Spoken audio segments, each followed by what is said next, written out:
مولاي صل وسلم دائما أبدا على حبيبك خير الخلق كلهم.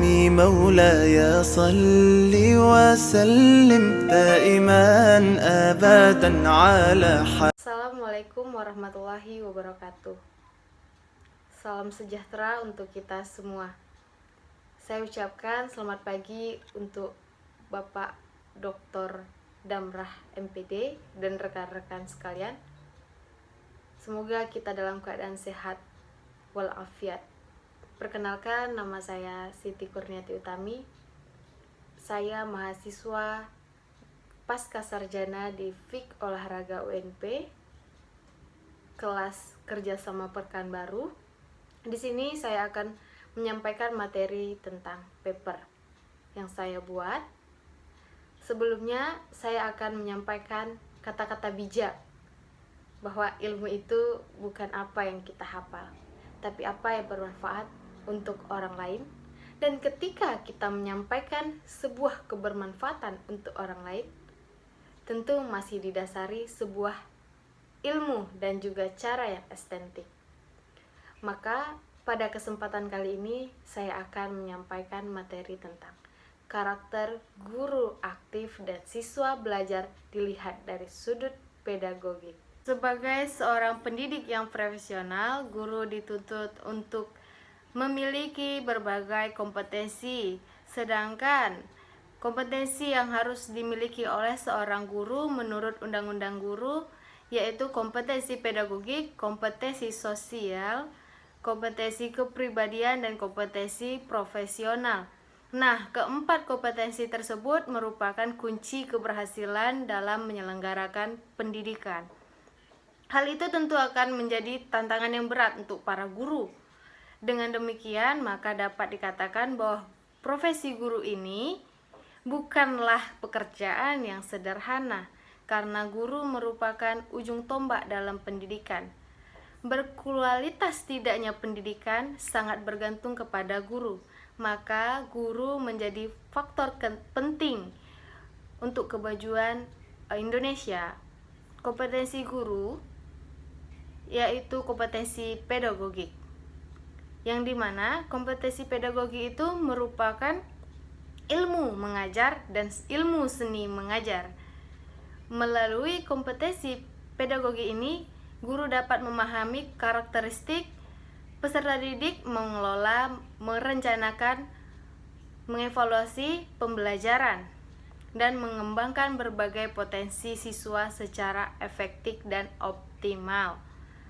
Kompetensi pedagogik sangat dibutuhkan oleh seorang guru, karena guru berhadapan dengan seorang siswa yang belum dewasa. Yang siswa ini menuntut bukan hanya aja pengajaran, bahkan menuntut untuk kepribadian dia secara utuh. Baiklah, guru memiliki kompetensi pedagogik. Yang pertama yaitu mengenai gaya belajar atau referensi belajar dan pemilihan strategi pembelajaran. Maksudnya begini, kita dikasih suatu kasus di mana kelemahan siswa itu atau siswa memiliki gaya belajar. Nah, strategi apa sih yang kita ambil dan pemilihan strategi belajar yang gimana agar kita mengatasi gaya belajar siswa yang semacam ini. Namun jika dilihat pada saat sekarang ini, proses pembelajaran yang berlangsung di sekolah itu semakin menurun. Hal ini dapat dilihat dari perilaku siswa di dalam kelas. Banyak dari siswa yang kurang memperhatikan pembelajaran yang disampaikan oleh seorang guru. Ini membuat kondisi kelas itu tidak kondusif dan mengganggu proses pembelajaran. Dari suasana yang tidak kondusif, siswa melakukan kegiatan itu sendiri. Ada yang melamun, ada yang mencari perhatian temannya, ada yang mengganggu kawannya, ada juga yang sibuk dengan dunia sendiri, ya ada juga bahkan dia keluar kelas dan tidak mau mengerjakan yang disuruh sama gurunya. Berbagai masalah yang di atas itu menunjukkan bahwa sekolah ini sedang menghadapi masalah yang serius pada pembelajaran yang berlangsung di dalam kelas. Maka seorang guru harusnya dapat mengelola pembelajaran dengan baik, yaitu dengan menciptakan suasana pembelajaran yang baik dan efisien sehingga siswa dapat menerima pembelajaran secara maksimal. Kesulitan yang dihadapi dalam mengelola pendidikan dalam kelas itu, pembelajaran dalam kelas adalah beberapa faktor, yaitu penyebabnya kurangnya perhatian guru terhadap perkembangan pendidikan. Banyak guru yang pintar namun belum dapat mentransfer ilmunya kepada peserta didik serta secara utuh dan kurang tepat dalam menyampaikan pembelajaran itu. Ini terjadi dikarenakan keinginan guru untuk terus belajar itu mengembangkan potensi pada dirinya sendiri masih sangat minim sekali. Nah, guru harus sadar tanggung jawab seorang guru itu bukan hanya sekedar materi pembelajaran, akan tetapi bagaimana materi tersebut akan dapat diterima oleh para siswa melalui potensi-potensi yang ada pada diri siswa tersebut.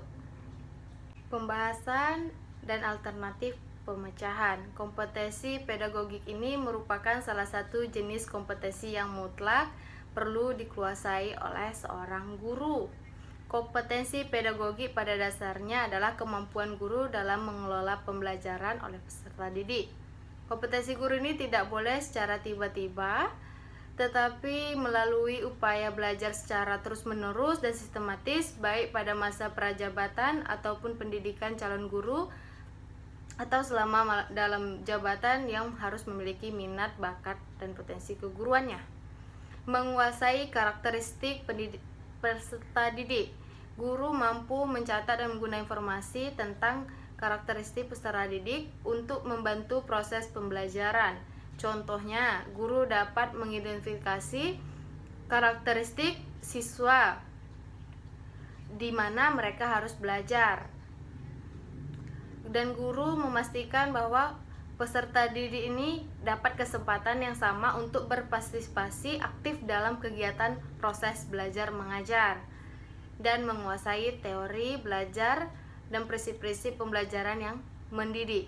Guru mampu menerapkan berbagai pendekatan, metode, strategi, dan pembelajaran yang mendidik secara kreatif sesuai dengan kompetensi guru. Contohnya, guru harus memberikan kesempatan kepada peserta didik untuk menguasai materi pembelajaran sesuai dengan pembelajarannya. Kemudian, pengembangan kurikulum. Guru mampu menyusun silabus sesuai dengan tujuan dan RPP yang sesuai dengan lingkungan pembelajaran. Contohnya, guru harus dapat menyusun silabus yang sesuai dengan kurikulum, merancang RPP yang ditetapkan.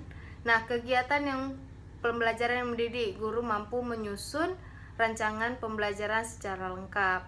Guru mampu melaksanakan kegiatan pembelajaran yang sangat dibutuhkan oleh peserta didik. Contohnya, guru melaksanakan aktivitas pembelajaran sesuai dengan yang telah disusun dengan aktivitas tersebut, yang mengidentifikasi bahwa guru itu mengerti dengan tujuannya. Kemudian, pengembangan potensi peserta didik. Guru mampu melihat potensi peserta didik dan potensi peserta didik untuk pengembangan dari mana peserta didik itu dilihat dari non-akademik dan akademiknya. Guru mampu berkomunikasi secara efektif dan santun kepada peserta didik dan bersikap antusias dan positif. Penilaian dan evaluasi. Guru mampu menyelenggarakan proses hasil belajar yang berkesinambungan. Kesimpulannya, syarat seorang guru itu memiliki ijazah, sehat jasmani, rohani, takwa kepada Tuhan Yang Maha Esa, dan berkelakuan baik, bertanggung jawab, dan berjiwa nasional. Nah, peran guru sebagai pengajar yaitu mentransformasikan ilmu pengetahuan kepada peserta didik dengan merencanakan serta melaksanakan proses belajar mengajar. Peran guru sebagai pengajar adalah proses guru untuk mentransformasikan ilmu pengetahuan kepada peserta didik dengan merencanakan serta melaksanakan pengajaran. Peran guru sebagai pendidik adalah upaya yang dilakukan guru dalam menanamkan pendidikan karakter dan penalaran moral yang sesuai dengan norma kemasyarakatan dalam proses belajar mengajar. Saran untuk seorang guru: guru harus meningkatkan kompetensi yang dimiliki terutama pada kompetensi pedagogi. Nah, karena pada kompetensi tersebut guru dapat mengatur dan menerima pelajaran baik, siswa juga dapat lebih semangat lagi untuk pembelajaran selanjutnya. Baiklah, itu tadi hasil dari paper yang saya buat, yang sudah saya paparkan, yang sudah saya jelaskan. Semoga bermanfaat bagi kita semua.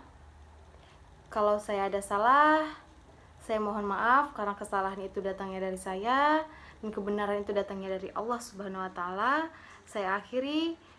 Assalamualaikum warahmatullahi wabarakatuh. Saya ucapkan terima kasih.